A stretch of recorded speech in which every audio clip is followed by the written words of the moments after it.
বন্ধুরা, তোমরাও কি আমার মতো অবাঞ্ছিত লোমের সমস্যায় ভুগছো? শরীরের যেকোনো জায়গায় অবাঞ্ছিত লোম হলে ভীষণ অস্বস্তির কারণ হয়ে দাঁড়ায়, সেটা মহিলাই হোক কিংবা পুরুষ। বিশেষ করে মহিলাদের কিন্তু এই বিষয়ে বিশেষ সচেতনতা রয়েছে।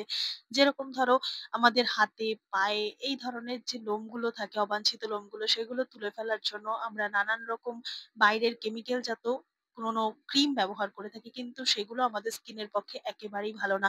এছাড়াও মুখের মধ্যে যে ঠোঁটের নিচে বা গালের ধারে যে ছোট ছোট অবাঞ্ছিত লোমগুলো থাকে, সেগুলো এতটাই আমাদের সৌন্দর্যকে নষ্ট করে, তাই সেগুলোকেও আমরা তোলার জন্য বা সেগুলোকে রিমুভ করার জন্য কিন্তু আমরা পার্লারে ছুটি। নানান রকম থ্রেডিং, ওয়াক্সিং বা নানান রকম পদ্ধতি আছে, যেগুলোর মাধ্যমে খুব সহজেই কিন্তু আমরা অবাঞ্ছিত লোম তুলে ফেলি। কিন্তু তাতে আমাদের শরীরে অনেকটা ক্ষতি হয়, যেরকম স্কিনের অসুবিধা হয়, তেমন ব্যথা লাগে বা আমাদের ত্বকেরও ক্ষতি হয়।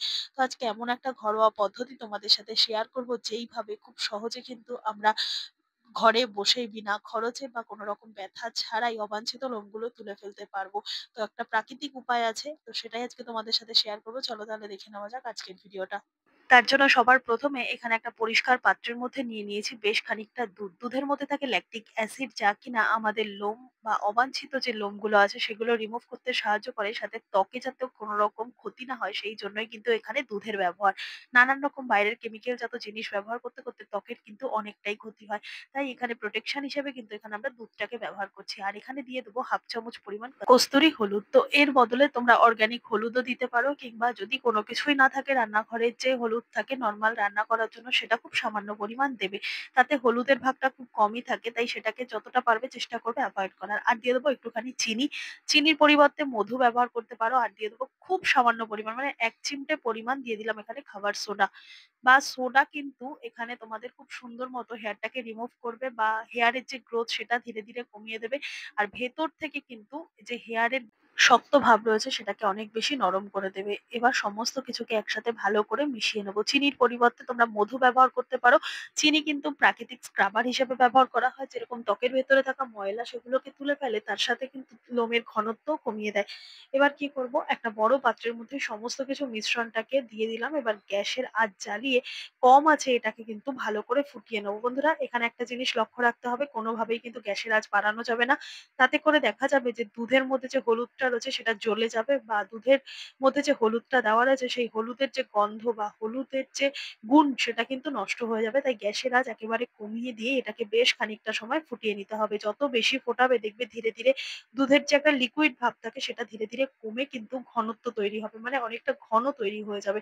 এভাবে 2-5 মিনিট ফোটালেই দুধটা আস্তে আস্তে ঘন হয়ে যাবে, সাথে দুধের যে কনসিস্টেন্সিটা সেটাও কমে আসবে, মানে ঘন হয়ে যাবে। আর এর যে মানে আমরা যে কারণে বানাচ্ছি হেয়ার গুলো রিমুভ করার জন্য, সেইটার কিন্তু খুব দারুণ ভাবে হোম রেমেডিটা তৈরি হবে। এভাবে বেশ খানিকটা তোমরা কিন্তু বানিয়ে রেখে দিতে পারো, তবে অবশ্যই ফ্রিজের মধ্যে রাখবে। কোনোভাবে কিন্তু বাইরে স্টোর করা যাবে না, তবে খুব বেশি না, 2 থেকে 5 দিন ব্যবহার করতে পারবে। একবার তৈরি করে রেখে বাদ বাকিটা থাকলে ফেলে দিতে হবে। তো এখানে দেখো বন্ধুরা, তৈরি করা হয়ে গেল। এবার গরম থাকতে থাকতে আলাদা একটা পাত্রের মধ্যে আমি কিন্তু এই সমস্ত মিশ্রণটাকে তুলে নিচ্ছি। এবার এই যে মিশ্রণটা রয়েছে এটা এতটাই কার্যকরী হবে, তোমরা বাইরে থেকে কোনো রকম প্রোডাক্ট ব্যবহার করা কিন্তু ভুলে যাবে। এই গরম থাকতে থাকতেই কিন্তু এর মধ্যে ভালো করে আরো বেশ কিছু উপকরণ মিশিয়ে দেবো। তার মধ্যে প্রথম যেটা দেবো সেটা হচ্ছে আটা। এখানে গমের আটা ব্যবহার করেছি, তোমরা চাইলে চালের গুঁড়ো ব্যবহার করতে পারো। আটা বা চালের গুঁড়ো পরিবর্তে অন্য কোনো জিনিস কিন্তু ব্যবহার করা যাবে না। এখানে লোমটাকে অনেক তাড়াতাড়ি নরম করে রিমুভ করার জন্য কিন্তু এখানে আমরা আটাটা ব্যবহার করেছি। আটাটাকে দেওয়ার সাথে সাথে ভালো করে এটাকে মিশিয়ে নেবো, কেননা আটার মধ্যে নালে যে লাম্পস থাকে সেটা কিন্তু দলা দলা হয়ে এই মিশ্রণটার মধ্যে হয়ে যাবে, তাই ভালো করে এটাকে মিশিয়ে নিতে হবে। এইভাবে মেশাতে মেশাতে দেখবে একটা ঘন ব্যাটার মতো তৈরি হয়ে গেছে। এই পর্যায়ে কিন্তু তোমরা চাইলে কোনো কাচের এয়ারটাইট কন্টেনারের মধ্যে ভরে স্টোর করে রাখতে পারো। দারুণ উপকারী একটা টোটকা বা দারুণ উপকারী একটা হোম রেমেডি তোমরা বলতে পারো, যেটা দিয়ে তোমরা অবাঞ্ছিত লোম খুব সহজেই কিন্তু তুলে ফেলতে পারবে। এবার তোমাদেরকে দেখাবো কিভাবে তোমরা কোথায় কোথায় অ্যাপ্লাই করতে পারবে। যেহেতু এটা প্রাকৃতিক উপায়ে তৈরি, তাই স্কিনের যে কোনো জায়গায় কিন্তু তোমরা এটা অ্যাপ্লাই করতে পারবে। এখানে যেমন আমি পায়ের মধ্যে অ্যাপ্লাই করছি, যেখানেই অ্যাপ্লাই করবে। যদি মুখে করো তাহলে আলাদা ব্যাপার, যদি হাতে পায়ের লোমগুলো তোলো তাহলে তার আগে, সবার আগে যেটা করবে, একটুখানি টুথপেস্ট নিয়ে নেবে। টুথপেস্ট নিয়ে যেখানে লোমটা তুলবে সেই জায়গাটায় ভালো করে কিন্তু এই স্কিনের ওপর অ্যাপ্লাই করতে হবে, কেননা তাতে কি হবে, জায়গাটা অনেকটা অ্যানাস্থেসিয়ার কাজ করবে, আর সেই কারণে কি হবে, লোমগুলো অনেক তাড়াতাড়ি কিন্তু রিমুভ হয়ে যাবে। আর লোমগুলো অনেকটা নরম হয়ে যাবে, যে কারণে কিন্তু উঠতেও সুবিধা হবে। এইভাবে বেশ খানিকটা সময় এইভাবে তোমরা স্কিনের ওপর অ্যাপ্লাই করে নেবে। অ্যাপ্লাই করে নেওয়ার পর 2 থেকে 5 মিনিট রেস্টে দিয়ে তারপর কিন্তু ওই যে প্যাকটা তৈরি করে রেখেছি সেটাকে অ্যাপ্লাই করতে হবে। আর এই প্যাকটা কিভাবে আমরা লাগাবো, স্পুনের মধ্যে এইভাবে দিয়ে তারপর তোমরা স্কিনের ওপর যেখানে তোমরা আহ কলগেটটা বা টুথপেস্টটা লাগিয়েছো, তবে একটা কথা বলে রাখি বন্ধুরা, যে কোনো ধরনের টুথপেস্ট কিন্তু লাগালে হবে না। যে কোনো ধরনের হোয়াইট কালার টুথপেস্ট লাগিয়ে নেবে।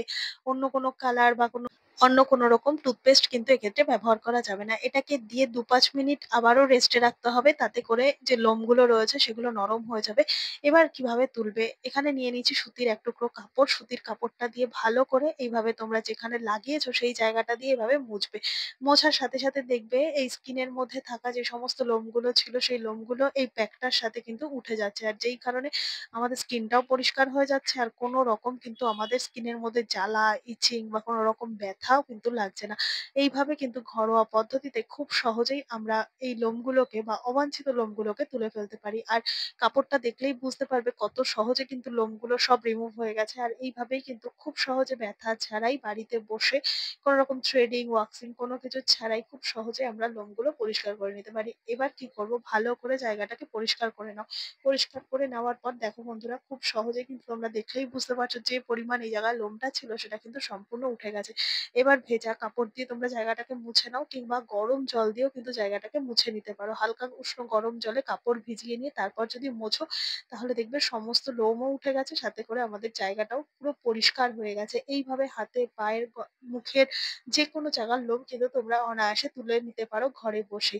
আর এবার এটা তোমরা ধীরে ধীরে যখন এপ্লাই করবে তখন হয়তো প্রথম বারবার ব্যবহার করতে হবে। ধীরে ধীরে কিন্তু মানে যে সময়কালটা সেটা ধীরে ধীরে বাড়বে, মানে লোমের ঘনত্বটা কমে যাবে আর খুব সহজেই কিন্তু দেখা যাবে লোমগুলো অনেক ধীরে ধীরে উঠছে। এইভাবে কিন্তু তোমরা অনেক সহজেই বাড়িতে বসে লোম তো তুলে নিতে পারবে। এবার তোমাদেরকে একটা কথা বলি, তো তোমরা কিন্তু খুব সহজেই আরো একটা কাজ করতে পারবে, লোমের ঘনত্বটা কমিয়ে ফেলতে পারবে। তার জন্য এখানে নিয়ে নিয়েছি এক টুকরো ঝিঙে। ঝিঙের মধ্যে থাকে এমন বেশ কিছু প্রপার্টিজ যা কিনা আমাদের আনওয়ান্টেড যে হেয়ার গুলো রয়েছে তাদের গ্রোথটা হতে বাধা দেয়। তাই যেখানে আমরা লোম তুলবো সেই রকম জায়গায় ঝিঙেটাকে ভালো করে পরিষ্কার করে ধুয়ে নিয়ে খোসা ছাড়িয়ে এইভাবে যেখানে লোম তুলেছি সেরকম জায়গায় যদি আমরা হালকা করে রাব করে দিই, তাহলে ঝিঙের রসটা সেখানে লেগে গিয়ে আস্তে আস্তে ধীরে ধীরে কিন্তু আমাদের হেয়ার গ্রোথটা অনেকটাই কমিয়ে দেবে। তো ঘরে বসে যদি বিনা ব্যথা বা কোনো রকম ব্যথা ছাড়া, পার্লারে যাওয়া ছাড়া, পয়সা খরচা ছাড়া ঘরে বসেই আমরা থ্রেডিং, ওয়াক্সিং গুলো করে নিতে পারি, আমাদের কিন্তু অনেকটাই সুবিধা হচ্ছে। এইভাবে শুধুমাত্র আমরা হাতে পায়ে না, মুখেও কিন্তু অ্যাপ্লাই করতে পারবো। আশা করছি আজকের এই ঘরোয়া টোটকাটা তোমাদের অনেকটাই কাজে দেবে। ভালো লেগে থাকলে লাইক, কমেন্ট, শেয়ার করে পাশে থাকবে। ভিডিওটা কে কোথা থেকে দেখছো কমেন্ট করে জানাতে ভুলবে না। দেখা হবে আবারও অন্য কোনো ভিডিওর সঙ্গে। ধন্যবাদ।